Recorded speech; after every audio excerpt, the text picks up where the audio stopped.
kinuha nila yung budget ng DepEd at isa yan sa mga rason kung bakit ako nag-resign sa Department of Education. Hindi na ako papayag na sa susunod na taon, ganyan pa rin ang gawin nila at ako yung mananagot sa ginagawa nila. Kaya yan yung sinasabi ko, bakit pa tayo mag-question and answer dito para atakihin niyo ako? Ang masusunod lang naman sa budget, 2 tao lang. Diba?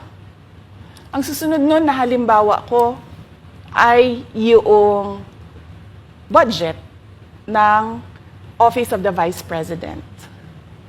Kung makikita nyo, September 2023, merong lumabas na press release ang Makabayan Bloc. Sabi nila, may meeting kami with Congressman Martin Romualdez. Pinag-uusapan namin ang pagtanggal ng confidential funds.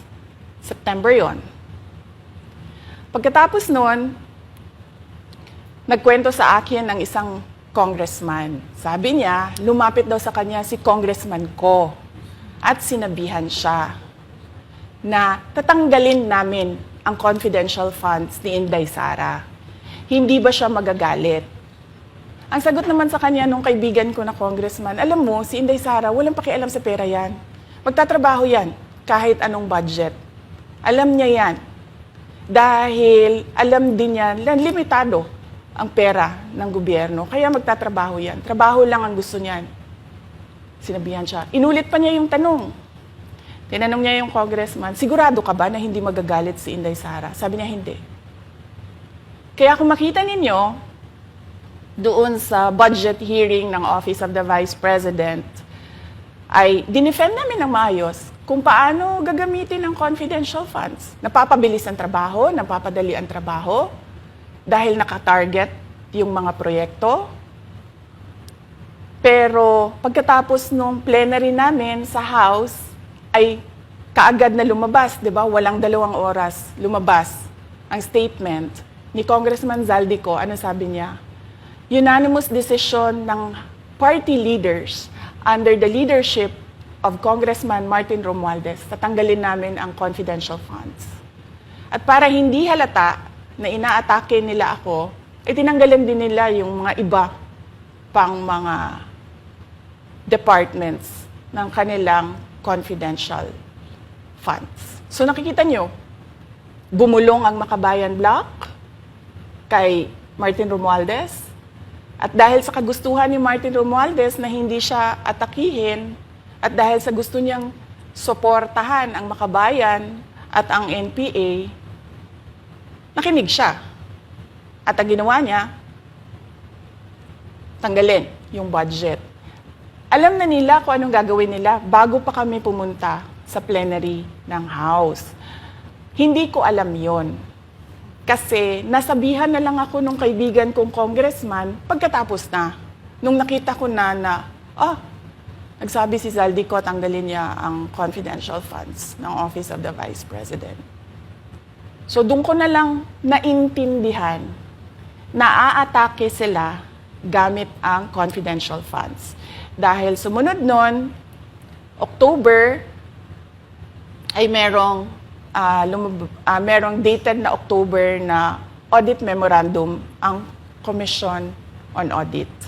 Tapos meron silang October 3 na audit memorandum ang Commission on Audit. So sunod-sunod yun, makita mo. Naglabas ng press release ang Makabayan, nag-defend kami ng budget namin, nagsalita si Zaldico, lumabas ang mga AOM ng COA, September, October.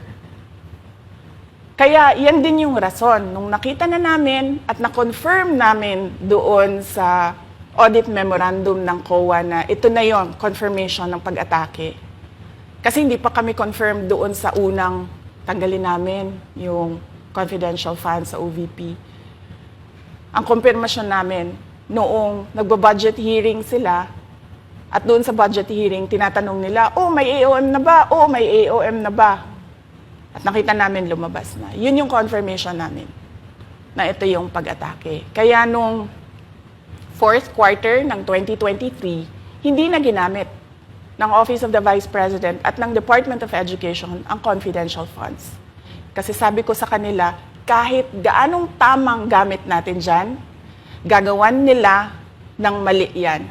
Bubutasin nila yan at aatakihin tayo gamit ang confidential funds. At ang patutuo nito, kung makita ninyo, noong House hearing, noong August 27, 90% ng mga tanong, confidential funds. Kahit na 2024 at 2025, wala ng confidential funds ang Office of the Vice President. So yan yung explanation ko, mahabang explanation ko, bakit pa tayo mag-question and answer? Para atakihin ninyo ako? Tapos, alam naman nating lahat, Congressman Zaldico, Congressman Martin Romualdez lang ang nagdidesisyon sa budget ng bayan. Madam Vice President, it seems that there's this great plan against you talaga to destroy you. And speaking of plan, kasi during the budget hearing po, may nagsabi kasi doon ng let's stick to our plan. And you also called that person po. Ano po, can you po share about this po? Ano ba tong plan talaga nila during this budget hearing? Oo.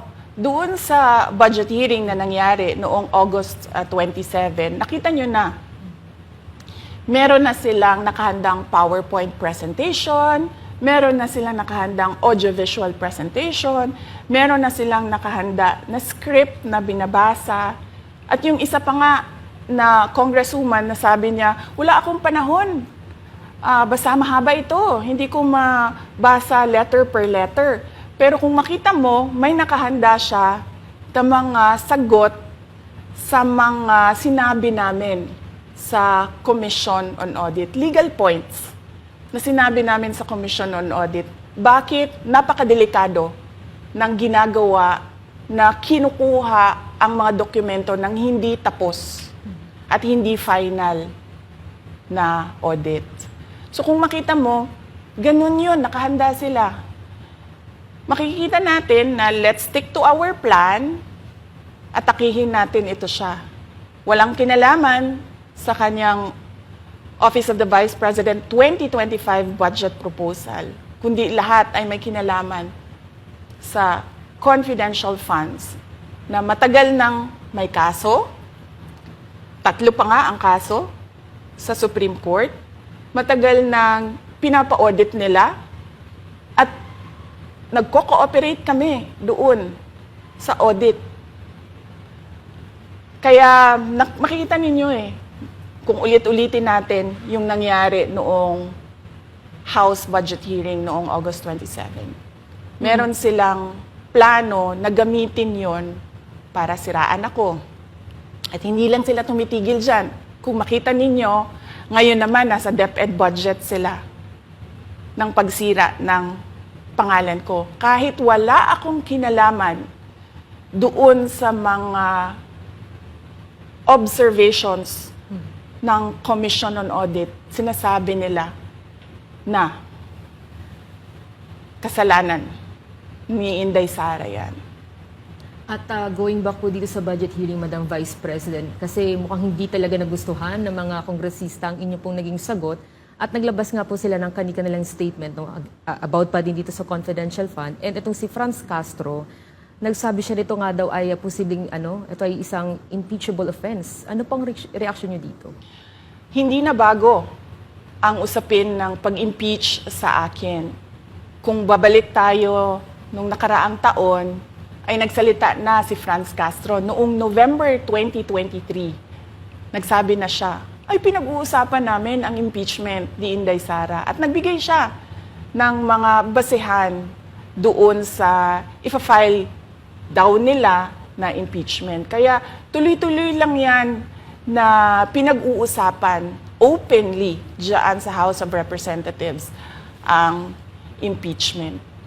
At lagi nandyan sa gitna si Franz Castro sa usaping impeachment sa akin. Unang-una, walang misuse ng confidential funds, walang misuse ng funds ng Department of Education.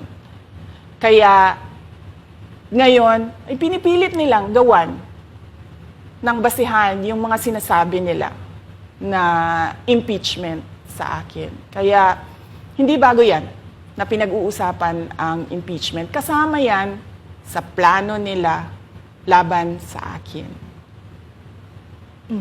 Ma'am, regarding naman po dito, kasi isa sa plano daw po nila ay bigyan kayo ng 0 or 1 peso budget ang OVP po. Kung sakaling mangyari po ito, ano ang magiging hakbang po?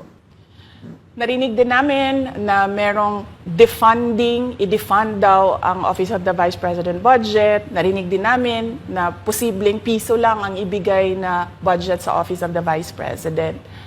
Handa ako sa Office of the Vice President na magtrabaho kahit walang budget.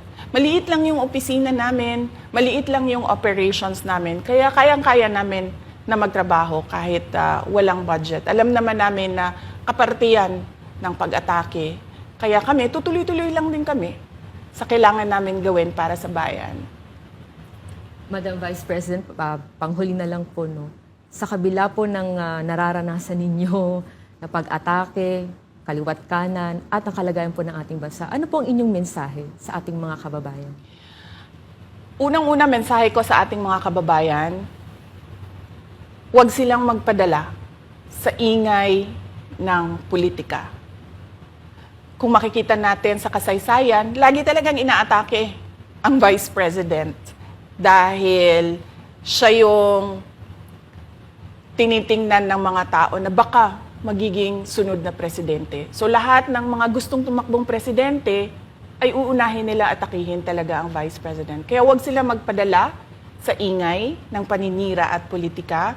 Pangalawa, isa-isahin nila ang bawat papel sa budget ng 2023 at 2024 at 2025. At pangatlo, kailangan magkaisa tayo na tumulong sa mga nangangailangan. Dumadami ang naghihirap ng mga pamilya. Dumadami ang nakakaranas ng gutom. Kaya kailangan tayo, kaya kami tutuloy din ang trabaho namin kahit walang budget. Dahil alam namin na yan yung pinaka-importante sa ngayon. Na matulungan yung mga kababayan natin na naghihirap at walang makain. Yan yung totoong problema ng bayan natin. Once again, ma'am, maraming salamat po sa pagkakataong pinagkaloob niyo po sa amin at nabigyang linaw po ang mga issue nga ngayon ay headlines po sa iba't ibang media. Maraming salamat po ni Madam Vice President. Thank you very much. Shukran.